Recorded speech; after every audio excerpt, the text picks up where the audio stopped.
Good morning, church. We have been moving along in this sermon series, Love First. And a couple weeks ago, Jack went first, New Year's Day.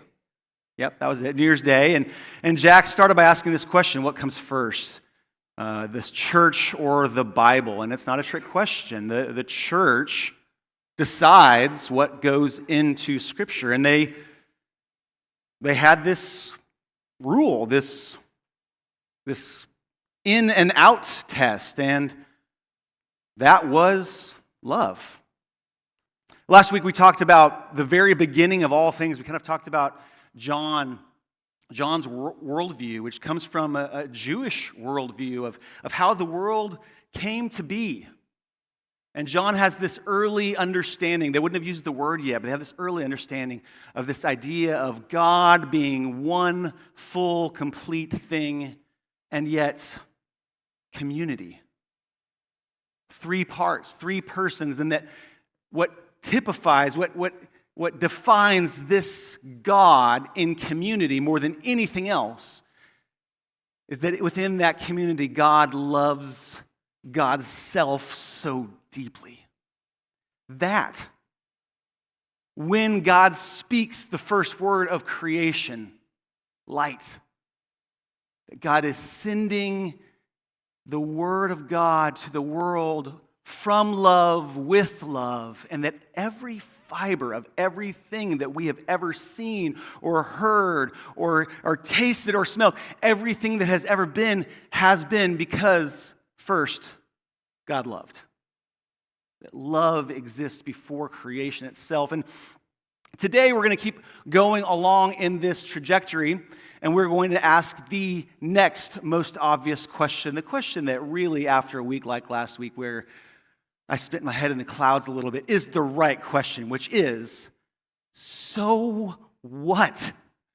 So what? What does this have to do with me that God exists in love? That the very first thing of creation was love itself. What does that have to do with me? How am I on mission? And to answer that question, I need to start by telling you a story that is not very self-flattering, but it is true. And it was a time when, let's say, I heard a voice. So it's 2002, and I'm a sophomore in college, and I'm standing in a hospital room in the Dominican Republic. I'm on a spring break campaign with some of my friends from ACU. And this room in the hospital has about 12 beds in it.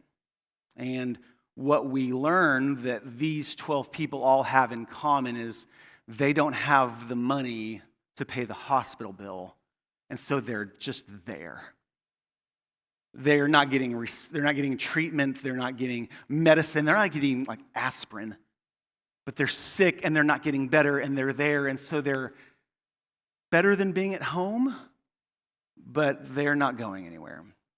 And the first woman we walked into, we brought sandwiches with us because these people are not eating.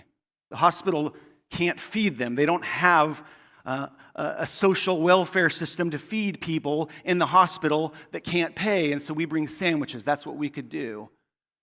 And the first woman we brought sandwiches to was very lively and grateful and talkative, and I got distracted, and I began looking around the room, and I noticed a bed in the far corner. And I walked over, and I noticed some things about this man right away. He was Haitian, which is very obvious. Haiti and the Dominicans share an island, and Haitians and Dominicans look very different from each other, and they don't interact, and they don't much like each other. And this man was Haitian, and he was dying. And I'm not a doctor now, I wasn't a doctor then, but you can just tell when someone's life is leaving them. He was taking these really shallow breaths very rapidly. His mouth was open and his eyes were open, and he was not blinking, not once. In fact, flies sometimes land and take off on his face, and he wouldn't twitch a muscle. His eyes would not even twitch. And as I looked at him feeling helpless and angry and, I don't know, helpless, I noticed one other thing about him as I looked down on his arm where the skin was like paper, and the bone was just surrounded by nothing but that paper-like skin. Surrounding his forearm was a handcuff, which was attached to the bed. And around that same time, an orderly must have looked at me and seen how confused I was, and he said, prisionero, which I knew enough Spanish to know that he's a prisoner. And then maybe, I don't know, my face looked like I needed more explanation because he added, SIDA. And I didn't know at the time that SIDA is the Spanish version of what we would call AIDS.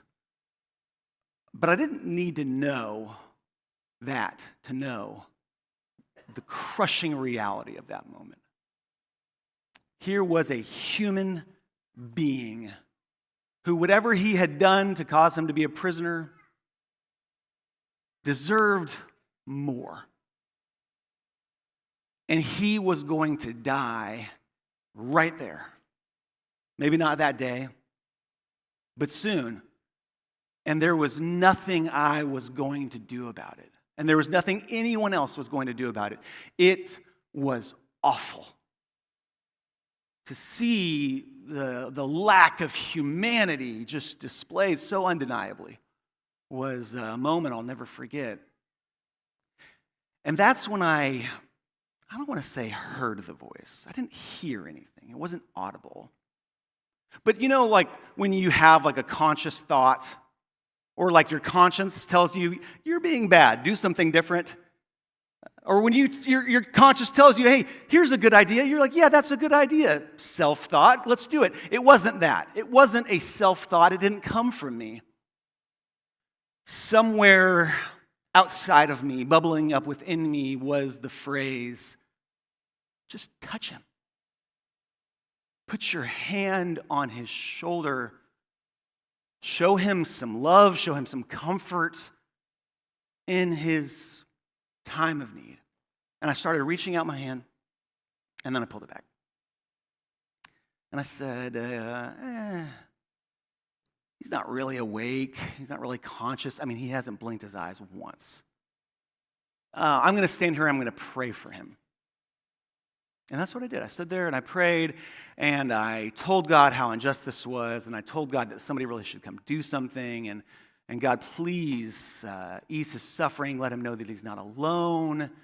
And this is what psychologists call cognitive dissonance. Because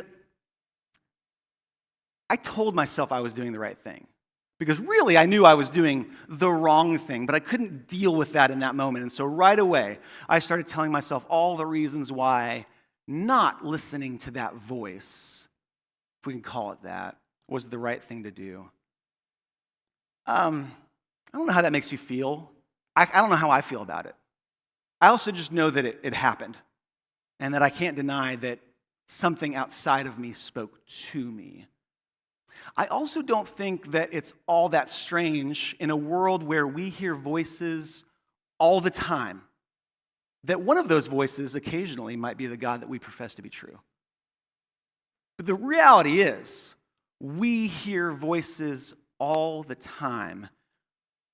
Voices telling us what a real Christian is, what a good son or daughter should do, what a good father or mother should do, what a real church looks like. We hear voices like that all the time. Why would it be so strange that one of those voices that maybe we would hear occasionally would come from the God that we believe speaks to us?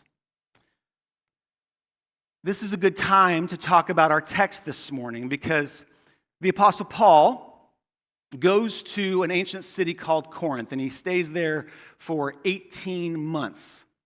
One of the translations I found, I really like the way it puts it. He would go to the synagogue and argue with Greeks and Jews alike. Because that's just kind of Paul's deal. He just kind of likes arguing. He likes stirring stuff up. And he would go to Corinth, and he would argue in the synagogue every Saturday with whoever would show up. And eventually, the Jewish leaders of the synagogue kick him out because What Paul was arguing was that this man from Nazareth was not just an annoyance, not just a political bother that the Romans dealt with, but the Messiah that we had been hoping for. God's own Son come to love, come to life, and that he was for both Jew and Greek alike, and that both Jew and Greek were not blameless in what happened to God's Son and what we still continue to do God's Son, and that the only answer is following him as though he is already king. And the Jews didn't like this very much, and so they kicked him out. And so Paul goes and he forms this house church network. And then he leaves one day.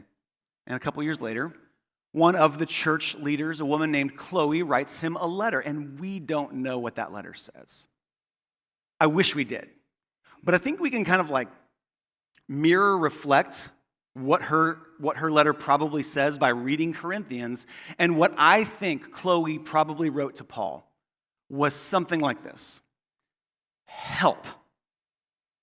We're hearing voices. We're hearing from everyone telling us everything we're doing is wrong. We're hearing these voices from within us that are causing us to argue and bicker, and they're tearing us apart. It's important to know that the ancient city of Corinth was very diverse, and that the house churches that Paul was writing to is probably also very diverse. Corinth had a lot of new money. There was old money too, but it had a lot of new money filtering into it. And most people think that there were both rich and poor in the house churches of Corinth, but it was all new money. And even those people, kind of had a chip on their shoulder because they weren't really accepted, even though they had made their money, even though they had become made men, made women, they weren't really accepted.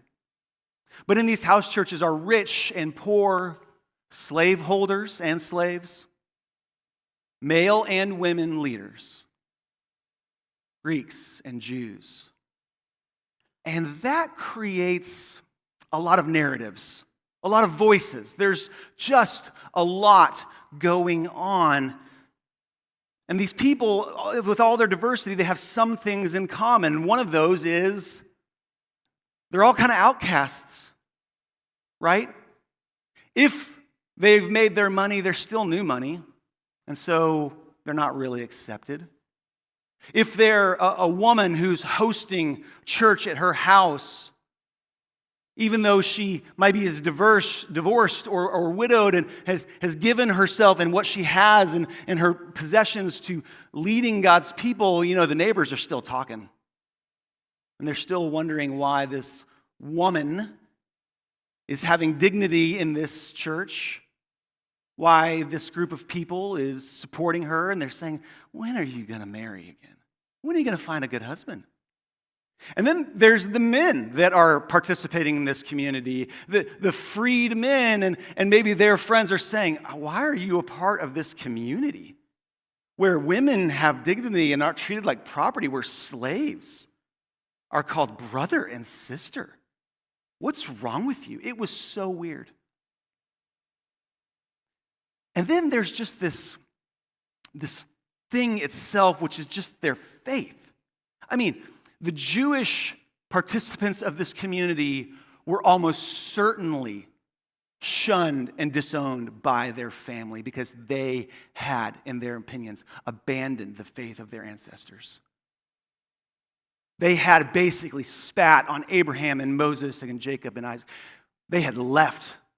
In their minds, they would say, no, we believe in Jesus as fulfilling all this. But no, almost certainly every Jewish participant in the house churches of Corinth have no family anymore.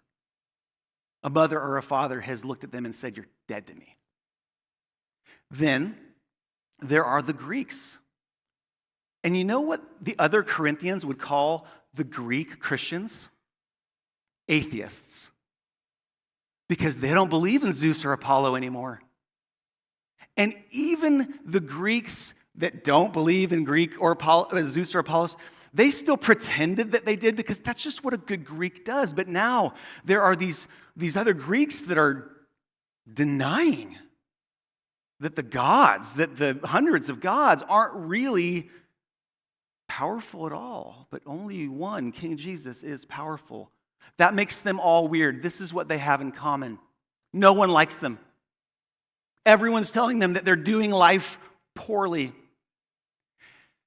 And yet, in spite of all this, knowing all of this would come, they have committed themselves fully to the cause of Jesus Christ in these house churches in Corinth.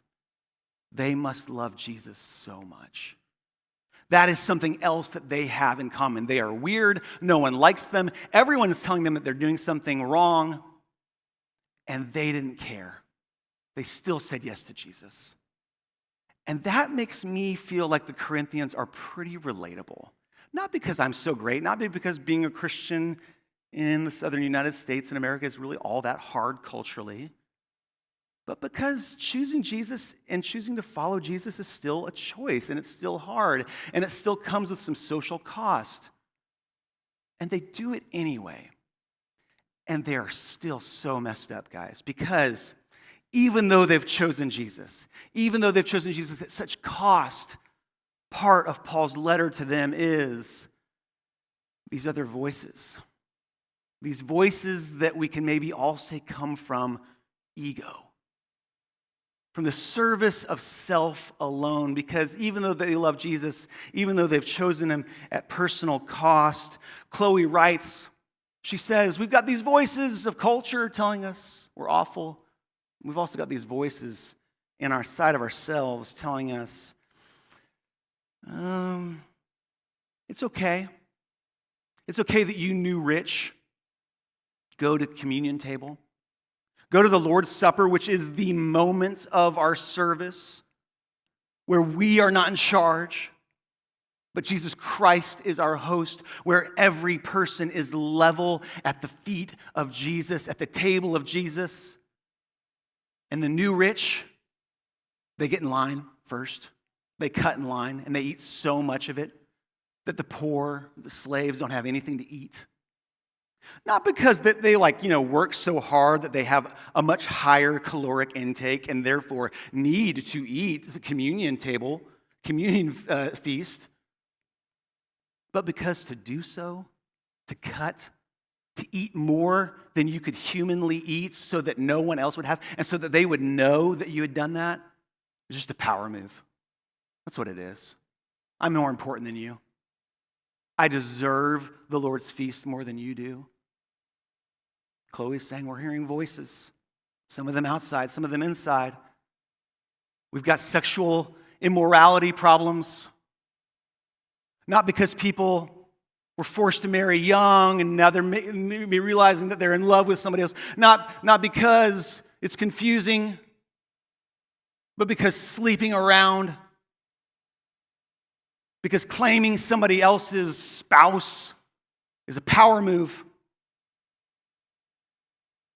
Because it shows the community that is supposed to be about something else, that it's about me. And I'm going to take what I want. Chloe writes and says, we've got voices. We're having legal disputes, and we're not just dealing with them ourselves. They're going to court. We're going to Roman court to settle disputes in our community. Not because we're talking to each other, not because we're deferring to each other, not because we're making the other person more important than ourselves, but because somebody took something that was mine and I will ruin you to get it back. So they hear voices from without, they hear voices from within, and then Chloe writes and says, that's not it. We're hearing voices from Christian teachers. They're tearing us apart. There are some teachers that are coming and saying that some spiritual gifts are more important than others. Some Christian teachers are coming in and saying, you're not really a Christian until you're martyred for your faith.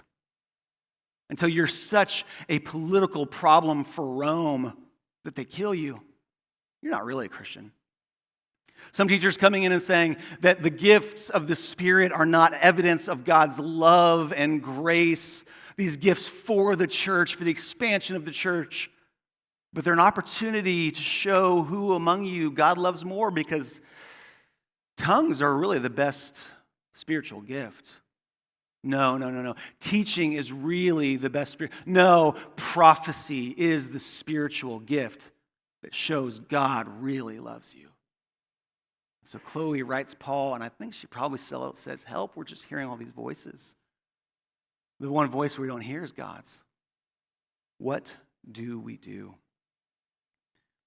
And I think I relate to that. I hear voices all the time. I've only really felt like I've heard God speak to me once. And I dropped the ball pretty hard on that, but I say yes to voices all the time. Voices of ego that say I'm important, and that if I don't feed this self-importance, something awful will happen. I hear voices from other Christians saying what a real Christian is, and I'm convinced for a little while, and I chase that. I think we hear voices of class and gender and race that tell us who we include makes us not a real church. That if we don't exclude more people, we're not really faithful. I think we hear voices about some spiritual gifts being more valuable than others. If we're honest, churches of Christ have traditionally never really been too comfortable with those tongue things. I'm kind of uncomfortable telling you, I feel like God maybe said something to me a couple of years, 10 years ago. But, teaching is good. Prophesying, if we understand, that's good. We hear voices about what's acceptable and what's appropriate. I think, however, the brand of voice that our kind of churches hear most, the most destructive, over and over again, what we have a hard time seeing past or hearing past, is voices of morality. And that sounds weird, because morals are good. It's good to do good, and it's not good to be bad.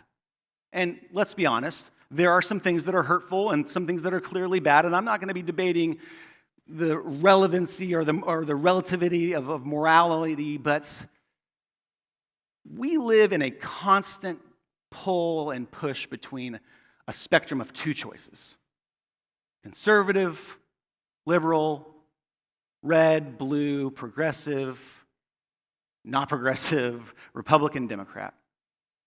And we are told two choices. Pick. And what this means is that if you choose one or you choose the other, it's a certain set of do's and a certain set of don'ts. And it's kind of a package, right? And you might be somewhere along this spectrum. You might not be far to the left or far to the right, but it's really just two choices. And what somebody pointed out to me a while ago, and I haven't been able to see anything other, I just keep seeing this, is that morality choice is not two choices, but one. That if I do this thing, it makes me this kind of person. Or if I do this thing, it makes me this kind of person. But both cases are doing.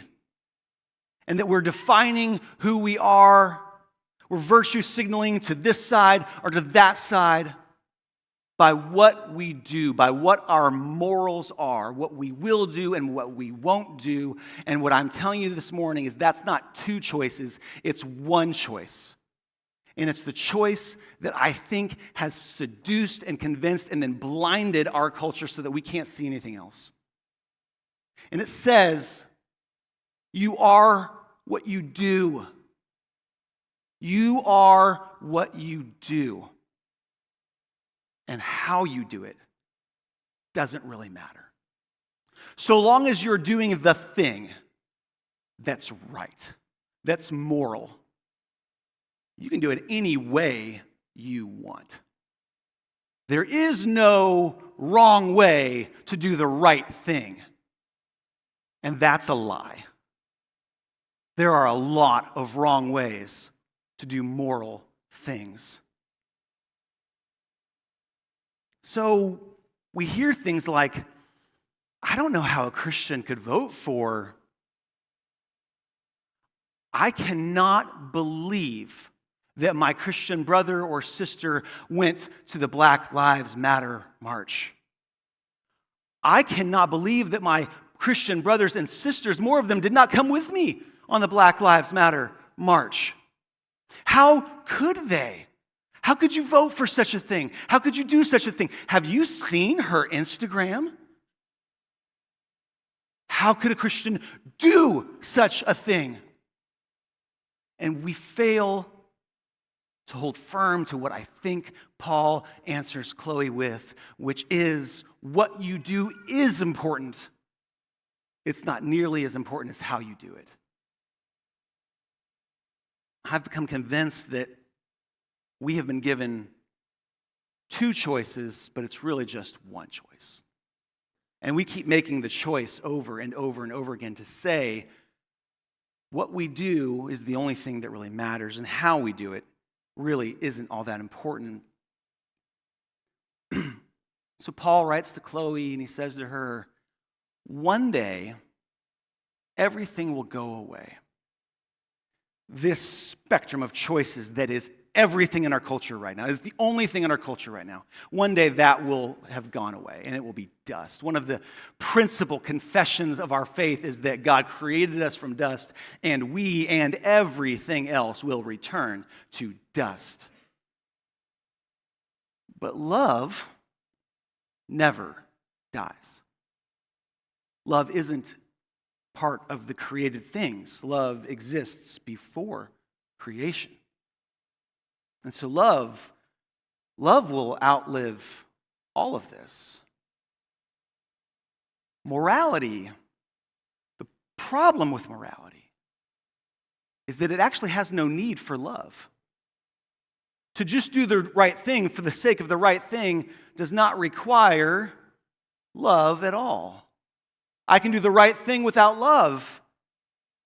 What Paul says is, everything you do should be done in love. And if you do something in love, if you do something without love, it's actually maybe annoying or destructive or harmful. And so morals by themselves can never be our mission. Just doing things can't be what we do. There has to be more than morals. Because we can convince ourselves that what we're doing and the way we're doing it is right, no matter what. And that brings me back to a hospital room in the Dominican Republic in 2002. As I'm standing there convinced I'm doing the right thing by praying and by not listening to whatever this is that's talking to me, I see out of the corner of my eye a friend of mine leave the group and come over. Her name's Amy, and I think she was a nursing major. And her emotional intelligence is just far higher than mine, okay? Then, probably now. But she comes over and she sees what I see. She sees the crushing truth. What do you think she did? She knelt down. She put her hand on his shoulder, the same shoulder I was about to reach out for. And she whispered in his ear, I see you. He probably didn't even speak English. And then it happened. I was wrong. I was wrong because I had forgotten to be loving. Because when Amy was loving, some miraculous thing happened. The man started to cry. The man who I was certain was catatonic because he still hadn't blinked. And I'm not talking that he shed a tear and maybe it was perspiration because it was really hot. I mean, torrents of tears come out of both eyes, and he still doesn't blink once. He doesn't look to her. His mouth stays open. But he weeps and he weeps and he weeps because he was touched, because he experienced love. And because love only comes from God, in Amy's loving touch, what he actually experienced was the divine.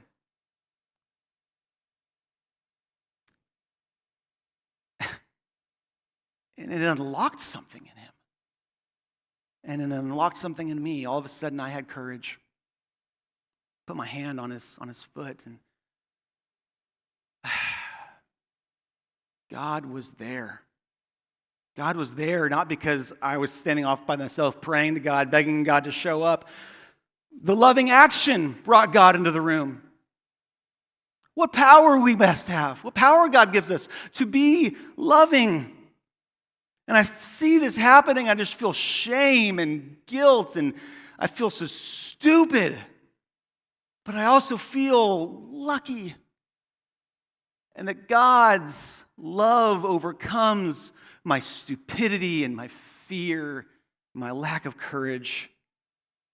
And what I now try to remember is that none of us are ever going to do anything perfectly. We're just not. We can read all the best books on parenting. We can read all the best books on missional church. We can do all the right things. And we must hear Paul saying to Chloe, if you do anything without love, might as well not do it. Love is our mission. How do I be missional on a day-to-day basis? That's a good question. We spend way too much time up in the clouds with strategy and theory about missional. Here's what it is. Whatever you do, be loving. And you know what that means. We don't have to spell it out, but in case you don't know, Paul spells it out. It's nice. It's not rude, it's nice. It's patient. It's not impatient, it's patient. Is it weak? No, it speaks the truth when it needs to speak the truth. Sometimes love is entering hard situations. We know what loving is. We want to be missional. The mission of God starts from the very first word of creation. The word loves. And so you want to be missional. We love. That's what we do on a day-to-day basis. Because Paul says there's only going to be three things that survive this world. Faith, hope, and love. The greatest of these is love. And so what we do is we do the right things, the wise things. But we do those things with love. Because if we don't, we may as well not do them at all. So we've been kind of easing into this love first. But what I want to tell you this morning is that Love First is not just a sermon series. It is a sermon series. It will have a close. But it's not just that. We started talking pretty soon when I got here that we might kind of need a logo refresh, but also, how do our neighbors know us? You know, most people, they don't really know what a Church of Christ is anymore. Some of that's good. Some of that's hard. We're not dropping the name Church of Christ, so take a deep breath. There are some things of our tradition that need to be reformed because we're human, and things always need to be reformed. But there are some things that we're not going to let go of that are distinctly Church of Christ. Weekly Lord's Supper, the importance of baptism, the importance of experiencing God through God's story. My favorite, the priesthood of all believers. The idea that you and me and everyone here who belongs to this body is a walking priest, an intermediary of God, that there is no JV and varsity Christians. That's my favorite part of our heritage. But they don't know that around here. And so what they're asking is, what kind of Christians are you? Because they know what some Christians are about. And it's not about love. And so we want to be making a good first impression. Because it's good ad and PR? No. Because we love them. Because we want to know them. We want to share the joy we have with our neighbors. Because love bubbles up and it pours over, and we want to share that. But they're asking, what kind of Christians are they that meet there? And so, what do you do to make a good first impression? Well, you say something true. You say the most important thing, and you say it in as short amount of words as possible. And so, when we mail a letter, when we make a sign someday, anything, we're going to let our neighbors know that we are the Northside Church of Christ, and underneath that, it's going to say love first. Because that's our mission. Because we could read them the entire mission as much as possible. We could tell them all of our, that's not what I wanted. Can you put the slide up? There it is. We could even say to them, our mission is to 5 categories: grow, serve, love, give, and worship. But what's the essence? What's the first impression? It's love first. And there's a way to read that where love is third. But we don't want them to hear that. We don't want them to hear that love is third or love is last or love is like first, as though love is the ones that just is the first in order of things that are all equal. Love is primary. Love is central. If we grow without love, we're cancerous. If we serve without love, we're abusive. Guys, has anyone ever experienced love that's not loving? Has anyone ever had a passive-aggressive friend? Yeah, there's a way to love that's not very loving. And you know what I'm talking about. If we give without love, if we worship without love, Paul says you're annoying. At best, at worst, you're destructive. Our mission, in as short amount of words as possible, and what we want our neighbors and anyone in San Antonio and the world to know is that we are a church that will love first and love last and love in everything that we do, because our members understand, so what? So what? That God is love. So what? That the church organized the Bible based on the rubric of love. So what? So that's what we're going to do. It's easy to say. It's actually incredibly difficult to do, but that is what we are going to do. We are going to love first. Because we got some wisdom a long time ago from a man named Paul, who said, when asked, how do we silence all of these voices that keep telling us what I ought to do and who I ought to be, and it gets so confusing, I don't know who to follow sometimes. Is there just a clarifying light that we can shine on life? Yes, there is. Paul says, let me tell you about the most excellent way. If I speak in tongues of humans and of angels, but do not have love, I am a noisy gong or a clanging cymbal.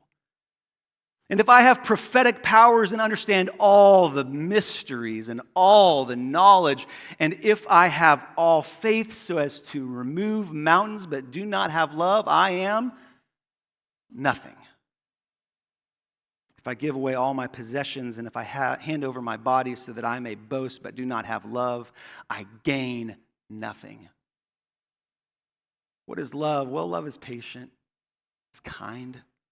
Love is not envious or boastful or arrogant or rude. It does not insist on its own way. It is not irritable. It keeps no records of wrongs.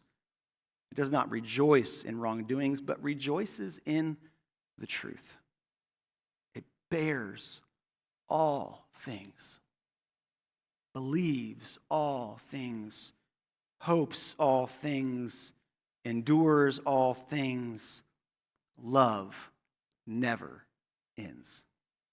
But as for prophecies, they will come to an end. As for tongues, they will cease. As for knowledge, it will come to an end. For we know only in part, and we prophesy only in part. But when the complete comes, the partial will come to an end. When I was a child, I spoke like a child. I thought like a child. I reasoned like a child. When I became an adult, I put an end to childish ways. For now we see only a reflection as in a mirror, but then we will see face to face. Now I know only in part, then I will know fully, even as I have been fully known, and know faith. And now, faith, hope, and love remain, these three, and the greatest of these is love. So, how do we make a good first impression? How do we be missional? We say the clearest thing with the least amount of words that is most important and is true. We are going to be followers of Christ. We are going to be a church that follows Christ. And that means we're going to do what Christ does and did. We are going to love in everything we do, because without love, we are something other than Christ followers. Without love, we are making a choice of morality for the sake of morality, and that's not who we're going to be. So, church, would you stand, receive a blessing, and know that whatever our future holds, you can be confident that we will choose to do the loving thing. And you can know, am I following God's way as I parent? As I obey a parent, as I go to work, as I drive down 281?